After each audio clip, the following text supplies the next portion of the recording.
On the misty morning of June 19th, 2023, a quiet operation unfolded beneath the ancient, towering pine trees of the Cairngorms National Park in the Scottish Highlands. A team of scientists, veterinarians and conservationists moved through the heather with hushed breath, carrying specialized, darkened transport crates. Inside those crates were 40 rare, fierce and utterly captive-bred animals. The plan was simple, audacious and terrifyingly risky. Release these 40 individuals into the unforgiving, brutally cold wilderness of Scotland to see if they could save their entire lineage from the absolute brink of extinction. The odds were staggeringly low. Decades of habitat fragmentation, disease and genetic dilution meant that these 40 creatures were stepping into a landscape that had spent centuries learning how to hostilely reject them. Experts quietly whispered that within a year, the harsh Scottish winter, passing vehicles or rogue diseases would wipe them out entirely. They predicted a quiet, tragic failure. But that is not what happened. What actually occurred over the next 7 years shocked the global scientific community, redefined our understanding of evolutionary biology, and fundamentally rewrote the rules of how we bring apex species back from the dead. 7 years after those 40 crates were opened, a hidden trail camera caught something so bizarre, so profoundly unexpected, that researchers initially assumed the footage was a glitch. It was a phenomenon that had never been recorded in the history of this species, a strange, defiant adaptation that changed everything. This is the story of that unbelievable miracle. First, we will explore how this legendary ghost of the Highlands completely vanished from the earth, driven to the edge by human arrogance. Then, we will look at the desperate, high-stakes military-style operation required to breed them in secret and release them into the wild. And finally, we will uncover the baffling, beautiful secret that scientists discovered 7 years later, a twist that nobody, not even the world's leading wildlife experts, saw coming. If you want to understand the true, resilient power of the natural world when humans finally decide to step back, you need to watch this journey unfold to its very end. To truly understand what was lost and what eventually returned, you have to look closely at the creature itself.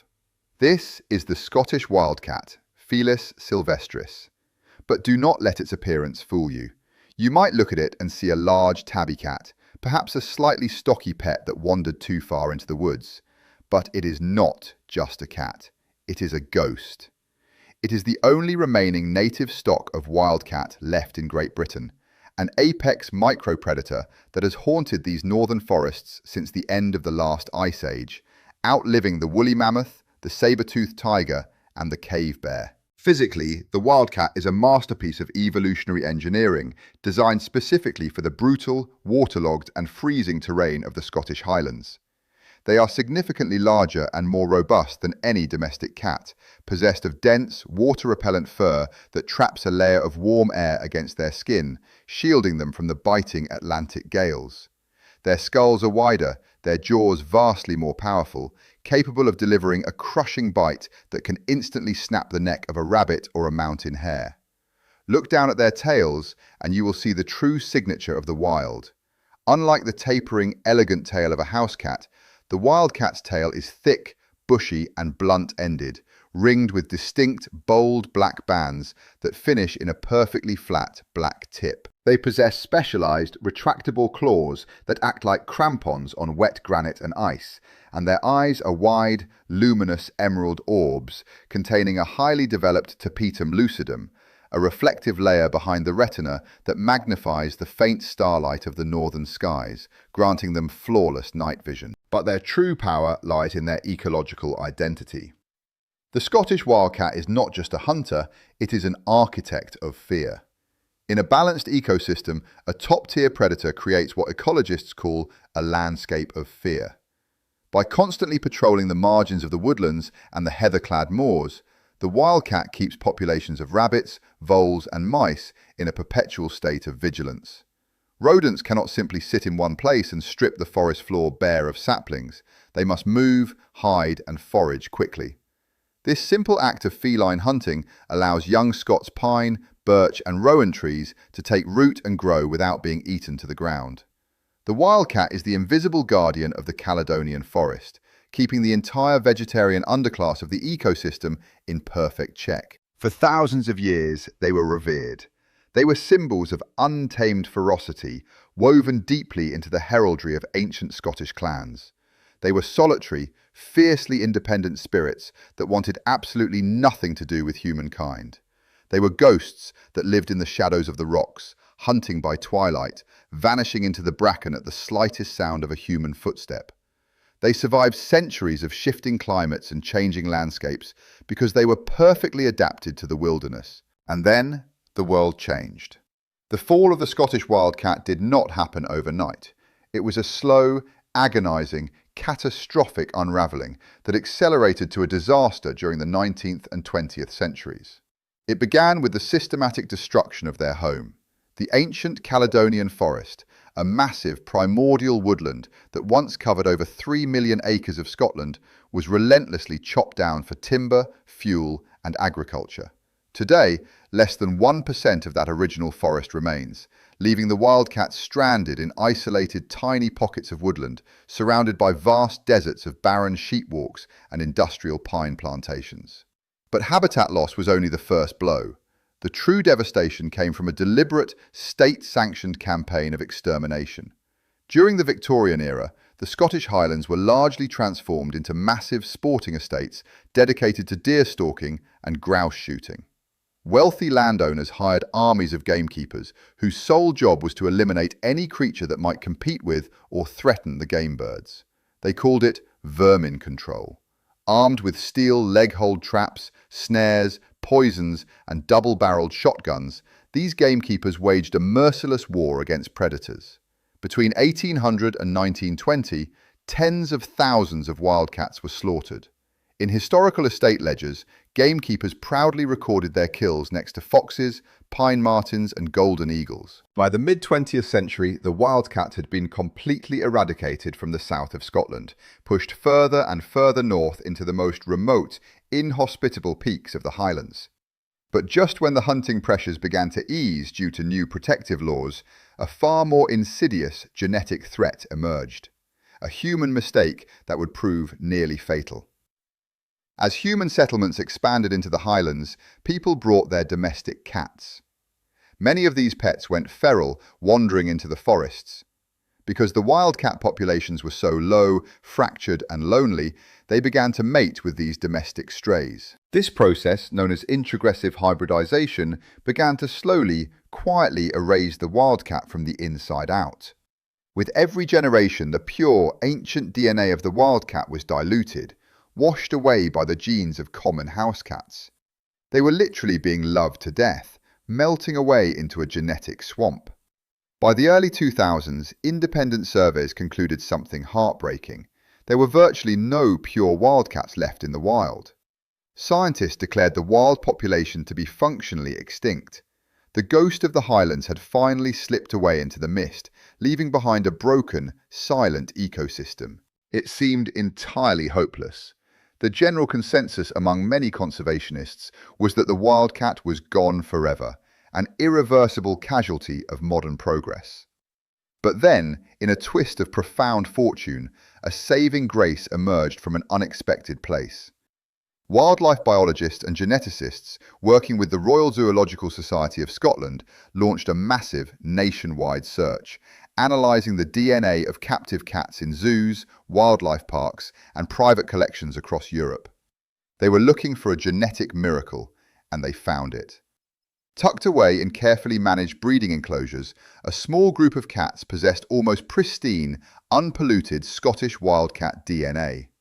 They looked wrong in the best way possible, displaying the exact, fierce, broad-headed, blunt-tailed morphology of their ancestors, completely untouched by domestic hybridization. A fierce, passionate debate erupted among politicians, landowners, and scientists.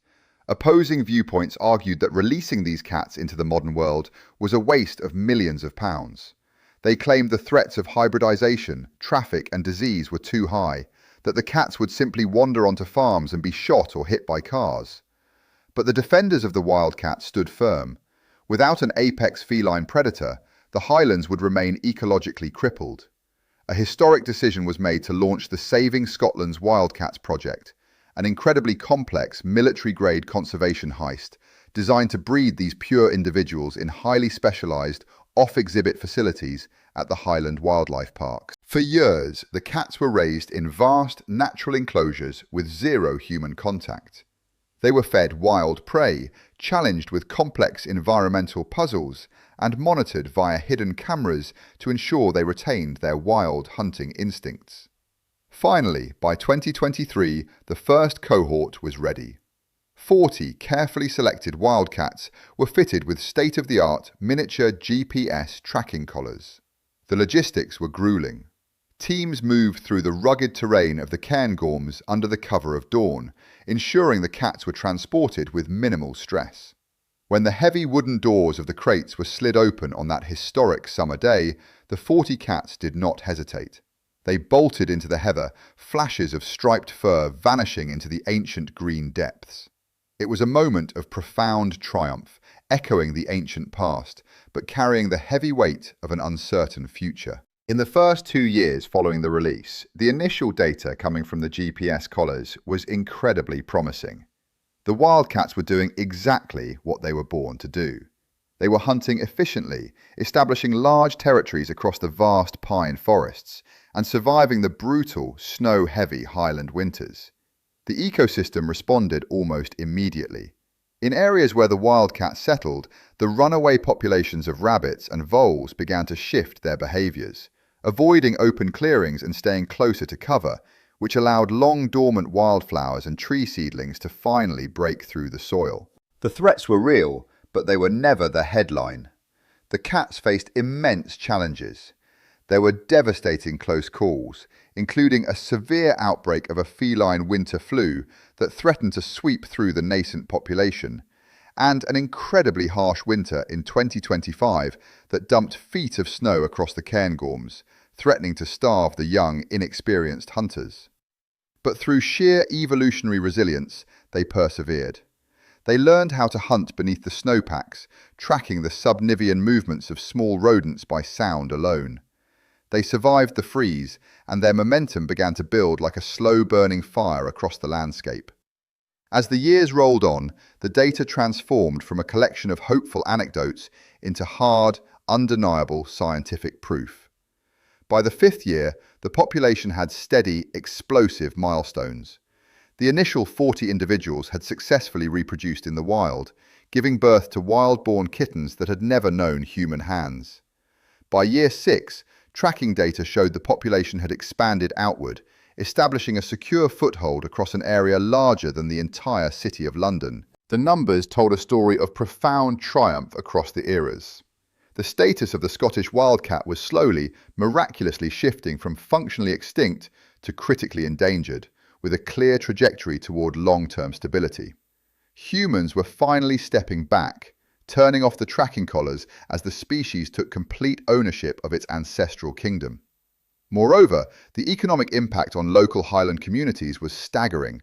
Wildlife tourism boomed, bringing millions of pounds into remote villages as nature enthusiasts from around the world arrived hoping to catch a glimpse of the legendary ghost. But then came the 7th year. The year everything took a turn into the truly bizarre. By 2030, scientists had deployed hundreds of motion-activated trail cameras deep within the wildest, most inaccessible ravines of the Cairngorms to monitor the 3rd generation of wild-born kittens. They expected to see standard, predictable behavior. Solitary cats avoiding each other at all costs, fighting over territorial boundaries, and hunting completely alone, as literature had stated for 500 years. Instead, the cameras captured something that left the research team in absolute stunned silence. On a freezing November night, a camera focused on the entrance of an ancient, abandoned badger set deep within a rocky scree slope. Suddenly, a large, magnificent male wildcat stepped out into the moonlight, but it didn't leave. It turned around and waited. A moment later, a second, equally large wildcat emerged from the same den, then a third. Over the course of a week, cameras across 3 different glens caught multiple adult wildcats living together, sharing denning sites, grooming one another, and, most shocking of all, hunting in coordinated cooperative pairs to bring down massive mountain hares that a single cat would struggle to kill. Nobody thought they could do this. Scientists assumed they wouldn't because every textbook ever written categorized Felis sylvestris as a pathologically solitary creature that would defend its territory to the death against its own kind. It had never been recorded before. But early in the project, scientists had noticed subtle clues, unexplained overlaps in GPS tracking data that they had dismissed as mere technical errors or passing encounters. They had been wrong. The twist completely reframed the entire story. What we thought was a fragile, rigid species that could only survive in a pristine textbook environment was actually an incredibly intelligent, highly adaptive creature capable of completely altering its social structure to survive. Faced with a changing climate and the need to establish dominance over feral domestic cats, the wildcats had formed communal, pack-like alliances, pooling their resources to protect their kittens and hold down territory. They had evolved an entirely new social survival mechanism right under our noses. The scientific proof of this mind-bending behavioral shift was officially published in a groundbreaking 2031 study in the prestigious Journal of Animal Ecology. The study utilized advanced genetic sequencing and thermal video analysis to confirm that these communal wildcats were not just random acquaintances, they were highly organized cooperative family units working together to suppress domestic cat intrusion and defend their genetic purity. But beyond the cold, rigorous data of the scientific journals, this historic comeback struck a deeply emotional, resonant chord within the cultural memory of Scotland. For over 1,000 years, the wildcat was the sacred emblem of Clan Chattan, a historic confederation of Highland clans whose ancient motto proudly warned, "Touch not the cat but a glove," meaning touch not the cat without a glove. The wildcat was a living symbol of Scottish identity, an embodiment of defiance, freedom, and a refusal to be broken by outside forces. When the wildcat vanished, local elders felt as though a piece of the Scottish soul had died along with it.